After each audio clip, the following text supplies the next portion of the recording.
We announced this afternoon at approximately 2 o'clock, Mr. Jeffrey Dexon Card, 22 years. There's no question about it. Very unusual. We haven't had anything like this in Santa Cruz County before, and I hope to God we never have anything like this again. 14 people have been murdered in Santa Cruz County in the last 2 months. The latest were 4 young men found over a quarter of a mile up a steep hillside in Henry Cowell State Park, a beautiful and very isolated area of the county. The bodies were found late yesterday afternoon by a brother to one of the victims.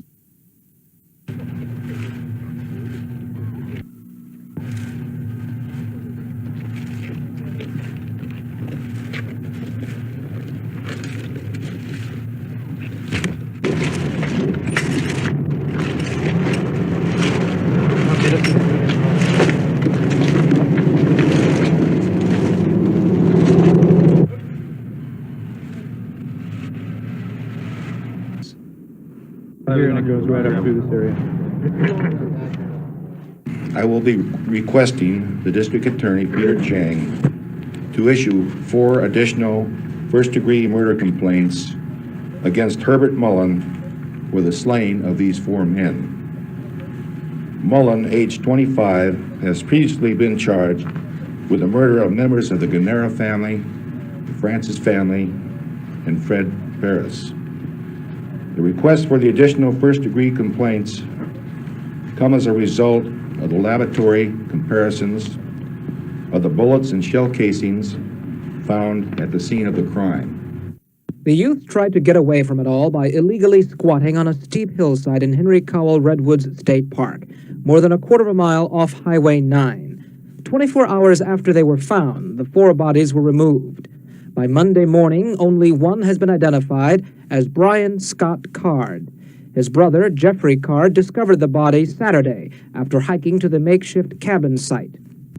Local people don't think Santa Cruz is the murder capital of the world, but there is concern, short of alarm, that a killer may still be at large. Christopher Chow, Eyewitness News. Assistant Sheriff Lee Davis says the 4 youths were shot in the head around mealtime, apparently after a scuffle. At first, authorities believe the youths were killed with a .22 caliber pistol, similar to one used to kill an old fisherman, Fred Perez, last week. A 25-year-old Felton area resident, Herbert Mullen, has been charged with the murder of Perez and 5 others, Mr. and Mrs. James Genera and Mrs. Kathy Francis and her 2 children, who lived in a crude cabin. Authorities are operating with the theory that the multiple murders are linked to drug traffic in the area. Police believe the Genera and Francis families and the suspect, Herbert Mullen, were involved with drugs. However, the county sheriff could not say if Mullen is connected to the new murders or if there were any traces of drugs at the murder. Mention Santa Cruz, and this is the scene and mood that would normally come immediately to mind. Here on a remote hilltop, dark at mid-morning because of the thickness of the forest, with 2 sheriff's deputies now on guard duty. The bodies of 4 young men were found last Saturday by the brother of one of them. He said they had chosen this kind of life. Sunday, the bodies were removed, and today they were identified as 18-year-old Robert Spector and 19-year-old Brian Card, both of Van Nuys, 18-year-old David Oliker of Sherman Oaks, and Mark Johnson, 19. From the village of Felton, just north of Santa Cruz City, down Highway 9 into Henry Cowell Redwood State Park, the site of the latest murder discovery. Sheriff James says there is fear among the people in his county, and he emphasizes that, in his words, law enforcement agencies are doing everything in their power and within their resources to provide full protection. Pat O'Brien, Eyewitness News, Santa Cruz. Police in Santa Cruz are not expecting a fast, dramatic solution to this trio of butcherings. It was routine work today, checking into the backgrounds of all the victims and into the background of the prime suspect, who was arrested in another series of killings. Herbert Mullen has been accused in 10 of the 15 murders tied to this South Coast community. However, Mullen's alleged connection with death has not involved the cutting up of the victims. And this apparently was the grisly pattern set in the death of the girl whose body parts were found scattered from here in Santa Cruz to Big Sur. And an even more horrible possibility has come to light with the findings of the 2 girls in Castro Valley. All the blood was pumped from their bodies, indicating that they may have been butchered while they were still alive. Peter Burns, Eyewitness News, Santa Cruz. There is the possibility, according to County Sheriff Douglas James, that other bodies may be in the hills around Santa Cruz, hills so thickly forested that they preclude a detailed or exhaustive search to test that possibility. It was near here last weekend that the bodies of 4 young men were found. 25-year-old Herbert Mullen has been accused of those murders and 6 others. At the county office building today, District Attorney Peter Chang said he would seek grand jury indictments against Mullen and, when prodded by reporters, expressed his view about the onslaught of murder in his county. I think our whole drug way of life and the fact that there's so many people on welfare and they come down here, anybody can get welfare, anybody can go out in the hills and do their own thing. Our whole way of life and the responsibilities that we ask of individuals is ridiculous. Are the people in the county afraid at the moment? I don't know. There's been no expression of that to your office? I don't think there's the kind of fear that pervaded this county after the Odas were murdered. Why not? What would be different? Well, you had a lot of things in the Oda case. You had that note that promised revenge on all people who had big houses. You just had a lot of very bizarre things in that case that are not present here. But when did you stop hitchhiking? Well, about a week ago. No, about last Monday, because that's when the reports came out that the girls were missing. Mm-hmm. Did you do much hitchhiking before that? Well, I went down to town a lot. Not very much back up. I'd always take the bus because I thought it was safe on campus. Do you ever have a bad experience? No. Cameron Smith, a UC Santa Cruz student, has organized the Rape Hotline. Well, first of all, I usually say, well, I don't know whether I should talk to you. Is this the people that handle rape? And then they'll say, I've been assaulted or I've been raped. And then we'll say, well, do you want to talk on the phone or shall we come and see you? And usually women say, I'd like to see you. So we go immediately. And the purpose is to comfort. Yeah, we used to hitchhike, but now it's not real safe to do it, so we don't. Why did you quit? Because of all the weird things that have been happening with the rapes and things like that.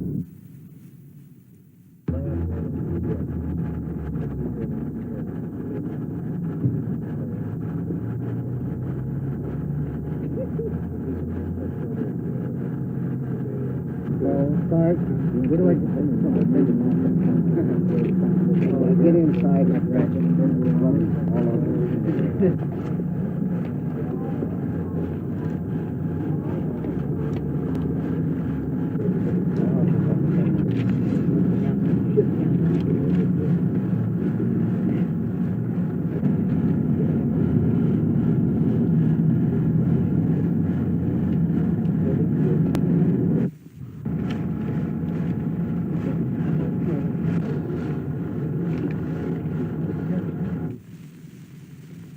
The head of one of the half-dozen murdered or missing co-eds in the Santa Cruz area was found at the bottom of one of these canyons last August, and there has been a deluge of statements contributed to Kemper coming out of Pueblo about the co-ed murder cases. Sheriff's investigators said today he would be taken here for searching purposes if he confirms those statements when he arrives at the jail in this county. Pat O'Brien, Eyewitness News, near Santa Cruz. The focus of attention today was on 2 automobiles, those belonging to the suspect and to his mother, one of the women he is accused of murdering over the Easter weekend.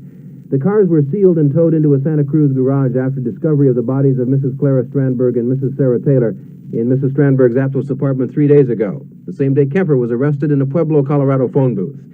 With experts from the San Mateo County Sheriff's Department assisting, investigators went over both vehicles this morning quite thoroughly. First photographing what they saw, then with rubber-gloved hands taking it out of the car, putting it in a labeled sack, and re-recording each item on a list being compiled.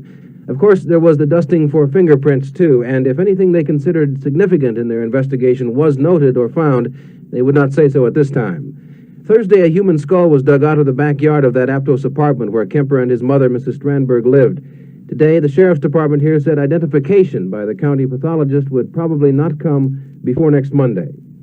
There is a strong possibility Kemper will be brought up to this general area of the Santa Cruz Mountains sometime this weekend.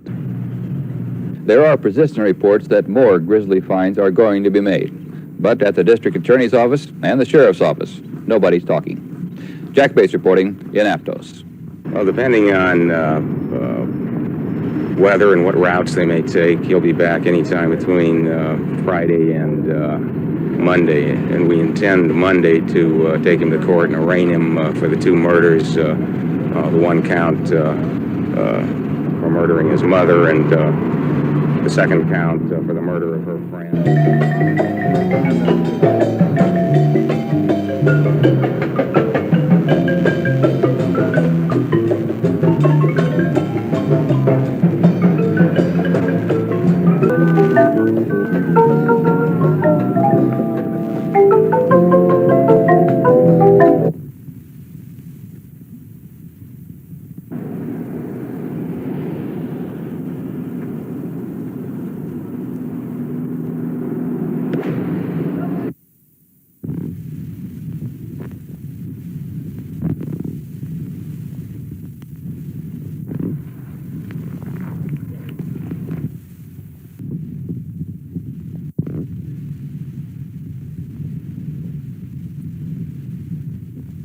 Oh, he was kind of an odd man. He didn't say much. He seemed like kind of a mama's boy.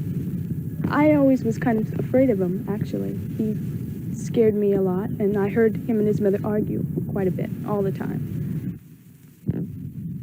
Attorney Peter Chang has just returned from Pueblo, where he interviewed Kemper. Chang says Kemper will be arraigned on 2 first-degree murder charges next Monday, but he cannot say yet whether Kemper is connected with the murders of 6 Santa Cruz area college co-eds. An investigation is underway to see to what extent Kemper is related to those killings. You talked to him in Colorado, Mr. Chang. How did he appear? How did he strike you? What was his demeanor? He was extremely affable, cooperative, and articulate and intelligent.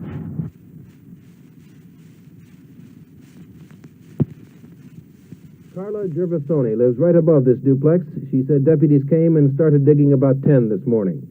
And she recalled some of her impressions about 24-year-old Edmund Emil Kemper, the man accused of murdering his mother and her friend. He was too quiet sometimes, and he was always taking things, back and forth. Guns. He had guns that I saw. I guess that's why I thought he was strange. They scared me.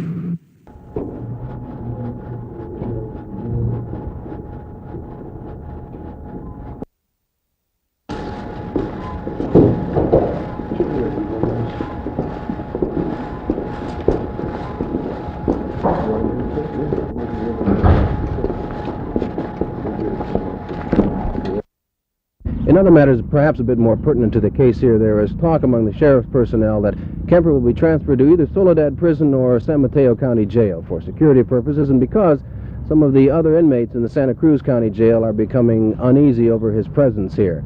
His attorney Jackson said he would protest such a move because of the time delay involved. In any event, Kemper is due back in court here June 6th. Pat O'Brien, Eyewitness News, Santa Cruz.